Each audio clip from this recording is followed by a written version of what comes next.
Tumsifu Yesu Kristo. Milele na milele. God is good and all the time. Matangazo ya Jumapili ya leo. Leo ikiwa Jumapili ya pili ya mwezi, tunawaalika wale waliojitayarisha na fungu la 10 wajongee mbele kwa sala na baraka. Wale waliotuma fungu lao la 10 moja kwa moja kwa paybill au kwa akaunti wajongee mbele pia washiriki katika baraka hii. Paybill ya kanisa letu ni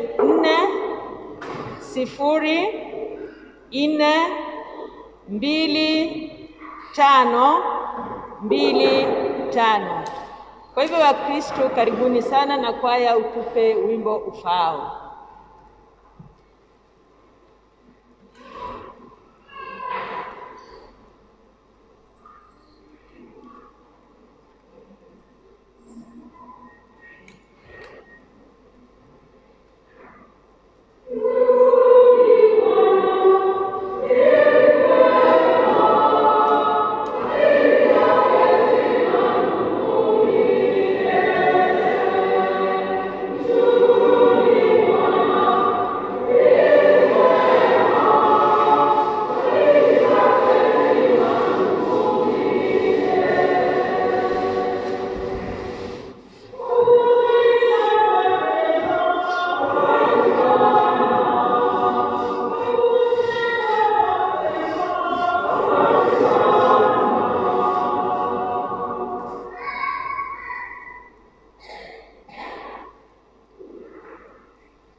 Asanteni sana Wakristo.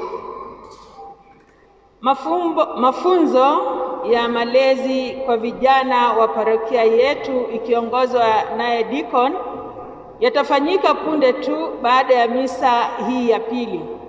Vijana wote wahudhurie zoezi hili, na naomba wazazi mtakuwa wavumilivu ili vijana wetu waweze kushiriki katika zoezi hili ambalo litaongozwa na Deacon.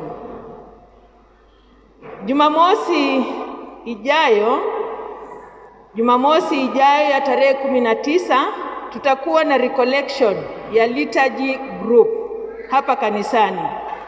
Wataanza na misa takatifu ya saa 3. Na kila jumuiya na kikundi watume angalau wakilishi wawili. Zoezi hili linatuhusu sisi sote. Na naomba ya kwamba ikiwa wewe uko na wito ya kiliturujia, liturujia inamaanisha ya kwamba mpangilio katika kanisa letu. Naomba ya kwamba uweze kuja katika recollection hii, na hata baada ya misa hii na kuomba uje unione. Kama parokia na shrine ya Divine Mercy, tunatakiwa kukuza ama kupromote devotion kwa Divine Mercy. Ili kufanikisha huu mpango, tusali sala ya huruma ya Mungu, Divine Mercy Chaplet, kivyako au kwenye familia yako. Katika mikutano yetu yote ya jumuiya, vikundi vya kanisa na church council, nafasi itengwe kwa sala hii muhimu mwanzoni au mwisho wa mkutano. Katika parokia yetu, kabla ya misa takatifu, tutakuwa na sala ya Divine Mercy. Kwa hivyo sote katika jumuiya zetu na mikutano yetu yote, tutakuwa tunaanza na sala ya Divine Mercy ama tunamalizia na sala hiyo. Katika Jumapili ijayo tutajulishwa huduma ama ministries mbalimbali ambazo Wakristo wanaweza kujiunga nazo ili kumtumikia Mungu na kuishi kikamilifu imani yao. Leo seminarian wetu Michael atatuzungumzia kuhusu Vocation Club na kusajili wanachama wapya. Wanachama wa kikundi cha CJPC wanaombwa kukutana baada ya misa hii ya pili. Huduma ya misa hii tumeshirikishwa na jumuiya ya Mtakatifu Rita. Tuwapongeze kwa makofi.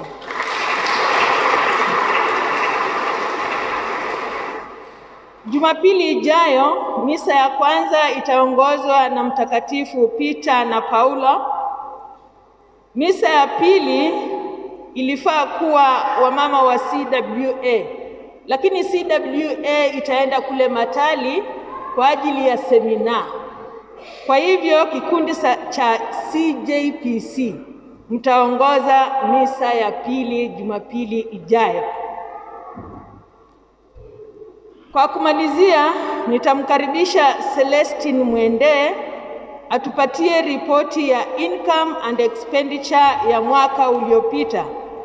Atatujulisha pia mipango ya maendeleo ya mwaka huu na mikakati itakayotumika kuchangisha fedha.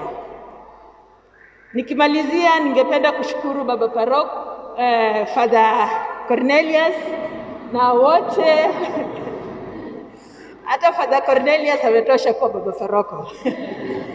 Kwa hivyo asante sana Father, kikundi chako kizima kwa ajili ya homily ya leo, na Wakristo wote nataka kushukuru kwa uwepo wenu mahali hapa, kwa sababu si kwa nguvu zetu bali ni nguvu za Mwenyezi Mungu. Muwe na wiki yenye baraka.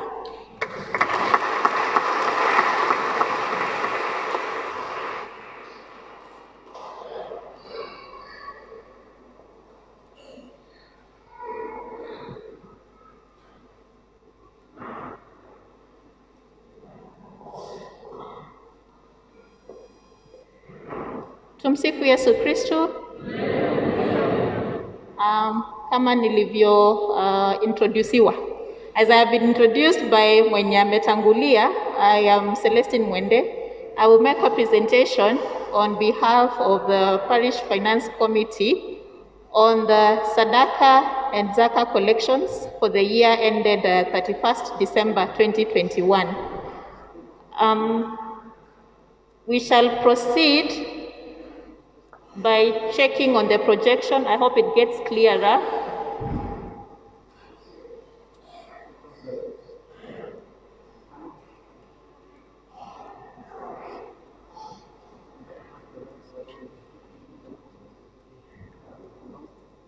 All right.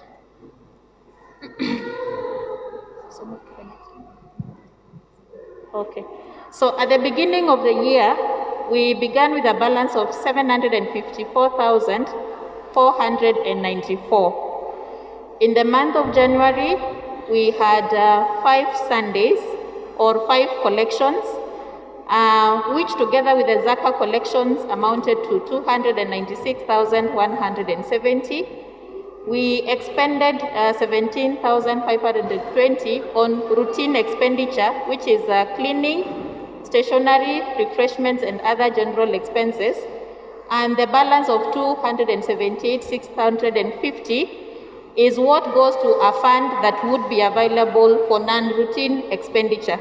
We shall see what that non-routine expenditure is once we are done with the presentation of all the collections for the year. In the month of February, we had 4 Sundays. The total collection was 240,513, out of which we expended 11,918, contributing to our fund an amount of 228,595. In the month of March, if we can recall, the restrictions on congregation were setting in place, and therefore we only congregated for 3 Sundays, out of which our Sadaka collection and the Zaka collections amounted to 191,604. After the expenditure on routine expenses, we contributed to the net fund 172,984. The month of April does not constitute part of the projections because in the month of April, the restriction on congregations was fully in place, and therefore we never had Sunday masses at this venue. However, contributions that were received through paybill were consolidated and banked into a bank account and still went into the fund. In the month of May, we had 5 collections totaling 231,223. After routine expenses, our contribution to the fund was 209,523. The month of June, we had 4 Sundays. Our total collection was 243,152. Our contribution to the net fund was 215,050. In the month of July, we had 4 Sundays. However, one of those Sundays was the Consecration Mass Sunday, and so the contributions that went into the St. John and Sylvia account were for the other 3 Sundays, which was 165,629 for Sadaka. And together with the Zaka, the total collection is as indicated of 169,000, and the contribution to our fund was 147,494. The month of August, we had 4 Sundays. Our contribution to the net fund was 172,760. The month of September, we had 4 Sundays. Our contribution to the net fund was 261,569. In the month of October, we had 5 Sundays. Our contribution to the net fund was 362,254. The month of November, we had 4 Sundays. Our Sadaka together with Zaka amounted to 247,584, and our net fund was 229,534. In the month of December, Sunday together with the other days that we congregated here being the Christmas season, we had 7 collections, and our net contribution to the fund was 342,208. As for bottom lines, in summary, the total Sadaka collection during the year was 2.5 million. Our Zaka collection was 264,000, and the total collection was 2.8 million. Our routine expenditure was 232,000, and the contribution of both Sadaka and Zaka to the net fund was 3,375,115. We also received other contributions towards cleaning, the contributions done through the Jumuiyas, which was 175,000. So the non-routine expenditure that is supplemented from the Sadaka account. One of them is the construction of the parish house, whereby the Sadaka collection contributed 2.3 million towards that. We have indicated that this presentation is majorly about the Sadaka and the Zaka. The Zaka being the sum of the minimum 200 contributions that we do at the parish office and for which we are issued with a yellow card.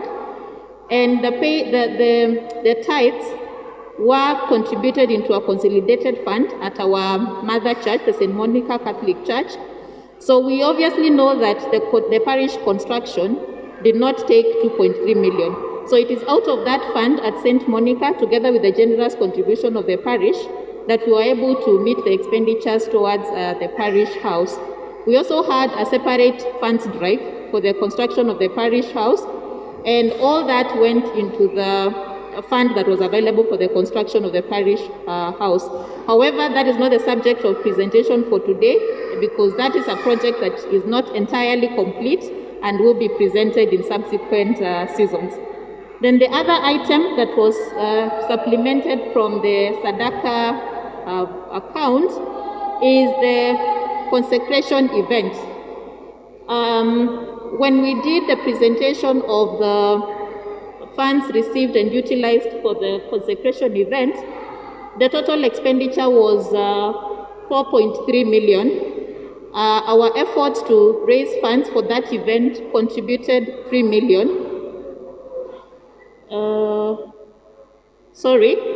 Our contributions, okay, the difference between our net inflows and outflows for purposes of the consecration event resulted in a deficit of 916,000, which is what was funded from the Sadaka account.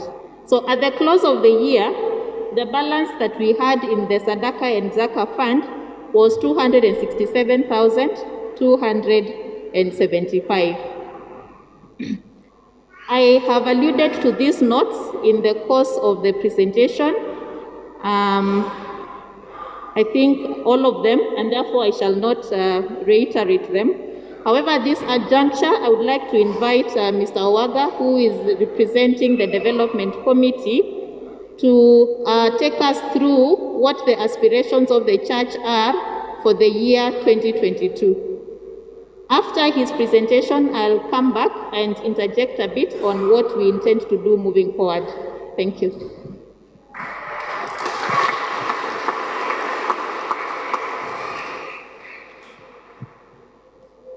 Tumsifu Yesu Kristo. Kwanza ningependa kuwashukuru sana kwa ukarimu wenu na kwa bidii mmeweka. Tunaendelea vizuri upande wa development, na vile mnajua hapa imependekezwa ikuwe shrine ya Divine Lady of Divine Mercy, na ili ikuwe hivyo kuna mradi ambayo paka tuwekelee chini ndio iweze kufunction kama hiyo shrine. So nitashare na nyinyi hiyo vision kidogo. Haionekani vizuri, lakini zile vitu tunatakana tujenge hapo ndani. Kuna hiyo green ni the recreational garden.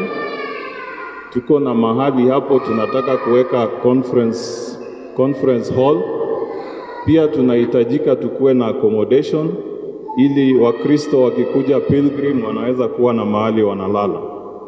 So vile tuliwekelea hizi vitu zote kwa ile shamba tuko nayo, tulionelea hii shamba ni kidogo, hatuwezi kuwa na mpangilio mzuri tukitumia hii ground yenye tuko nayo peke yake.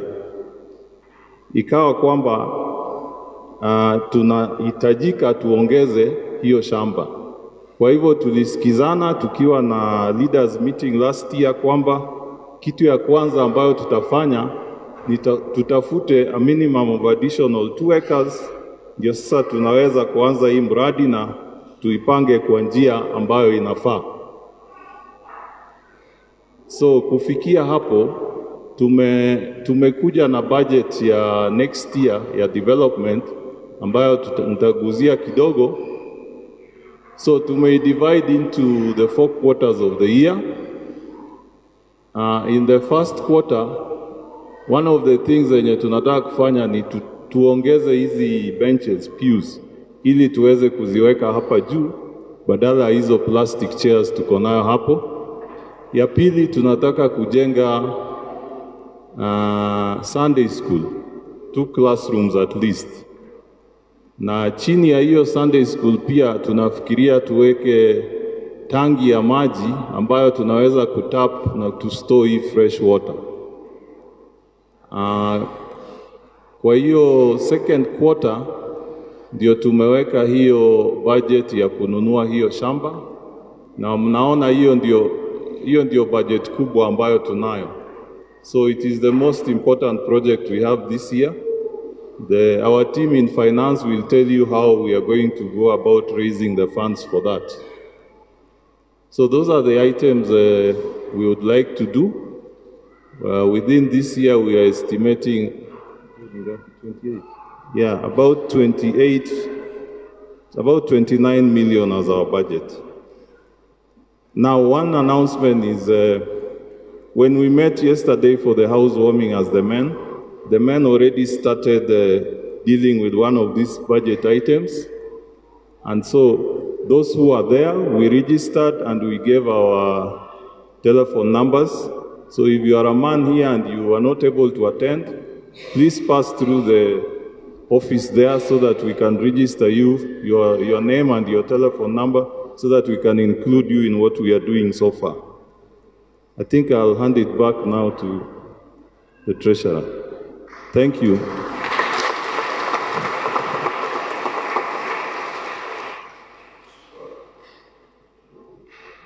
Thank you, Mr. Owaga, and thank you, dear parishioners. So the Development Committee presented that agenda, which upon looking at it, we felt that it was all urgent and very necessary. We all identify with which of those items that have been indicated. For instance, the Sunday school. We all appreciate that it's a very necessary construction to happen so that as we take care of ourselves during Mass, our children also are attended to. The purchase of the land.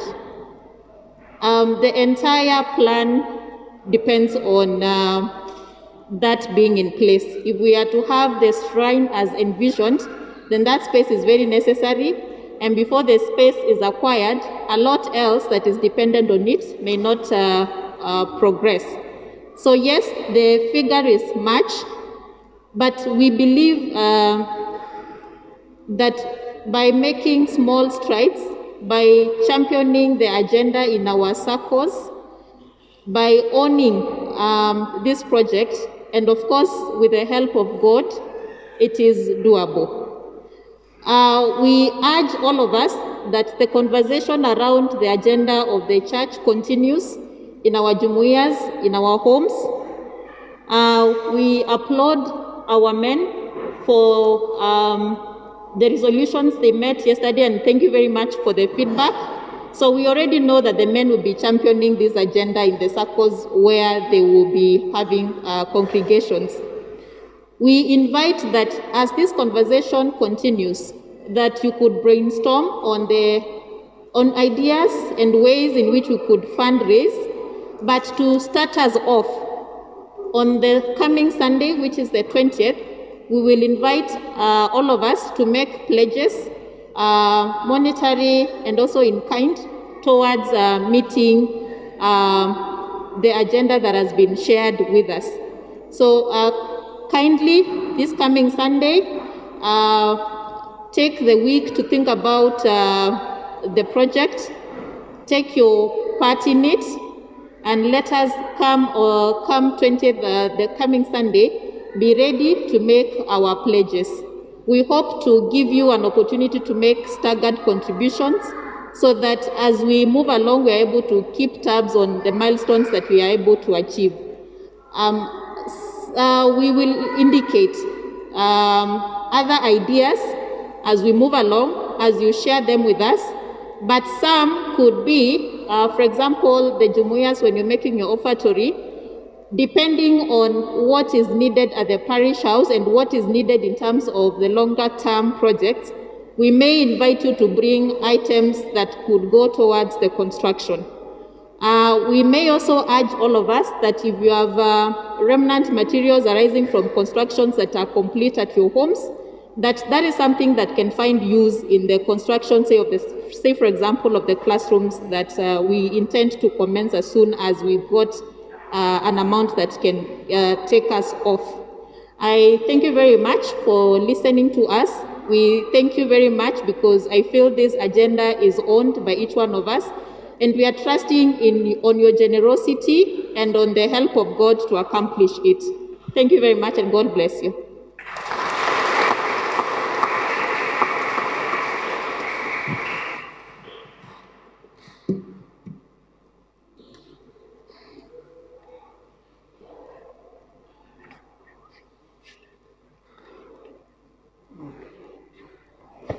Mungu ni mwema na kila wakati. Makofi kwa Mungu.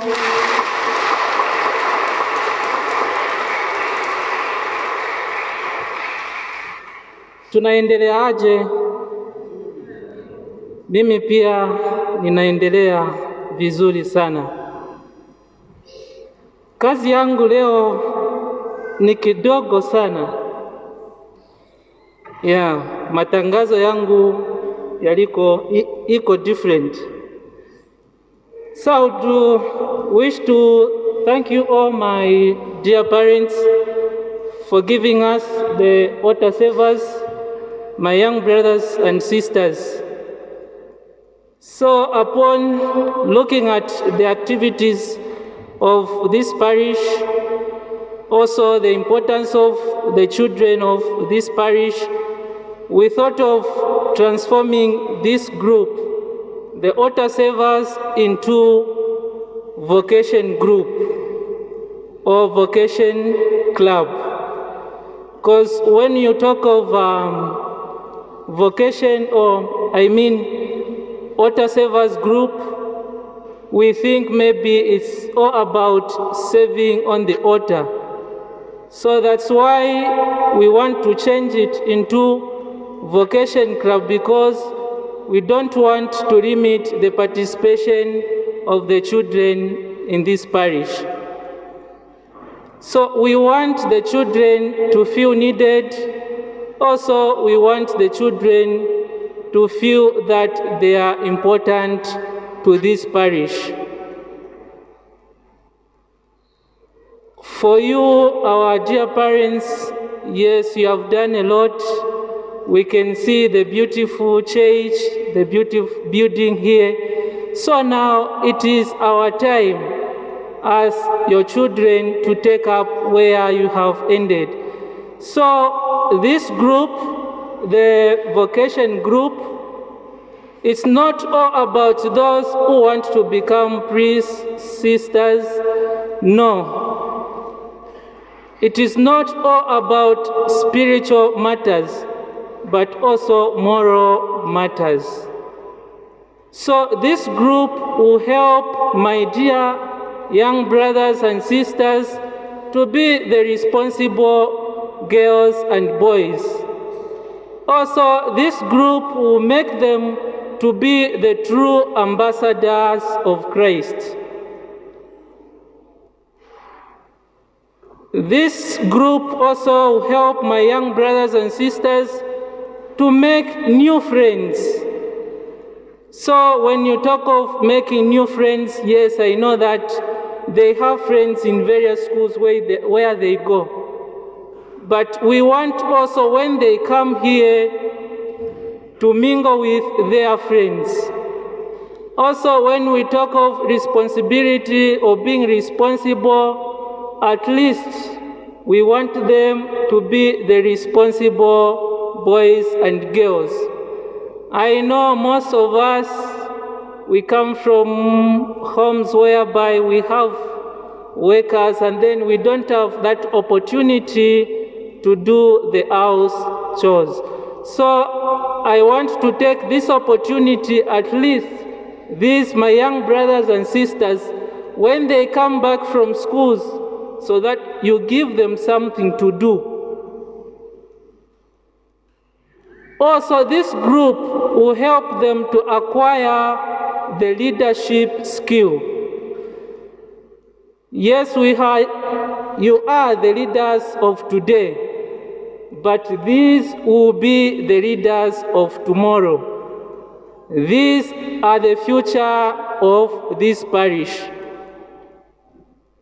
We want them to become chairperson of this parish in our jumuiyas. Also, we want them to be treasurers. We want them to be secretaries. Also, we want to form the choir, the group of choir of my dear young brothers and sisters. Also, we want to form a group of rectors. We want these young boys and girls to participate. Normally, this group is not only about the children, it is also for the youths. But for now, we want to work with the children. Yeah, we want to form them. As you can see, yes, they are good boys and girls, but they are making some mistakes when serving. So we want also to work on that. So once you allow them to come to church, you are laying the foundation for them to know the importance of serving God. So asanteni sana kwa kunisikiliza. Mungu amibariki nyote na Jumapili iliyobarikiwa.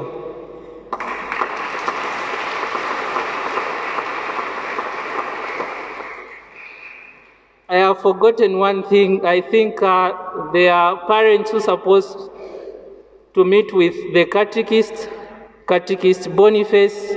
So the meeting is still on. So after Mass, you remain here. Thank you so much.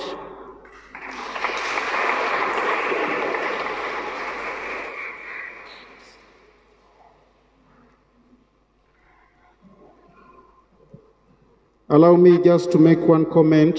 I know the matangazo yamekuwa mengi.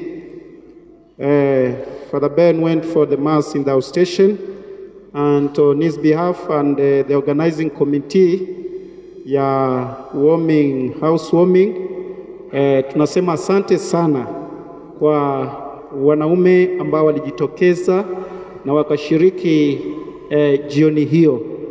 It was not only chatting, but it was a very beautiful evening, a learning moment, an eye-opener. I learned a lot. Before I am a priest, I'm a man. Is it not so? Hapo mnajibu pole pole, so I'm a man. So as a man, I also learned a lot. And as Mr. Wagas told us, maybe for those who didn't get an opportunity to attend, we are extending our invitation so that you register, so that we journey together. They are very good plans, and these plans can only be realized if we journey together as a family. So tunawashukuru sana na Mungu awabariki. Na hata wengi mmekuja, mmejitokeza, mmeparticipate kwa misa. Tuwapigie makofi tafadhali.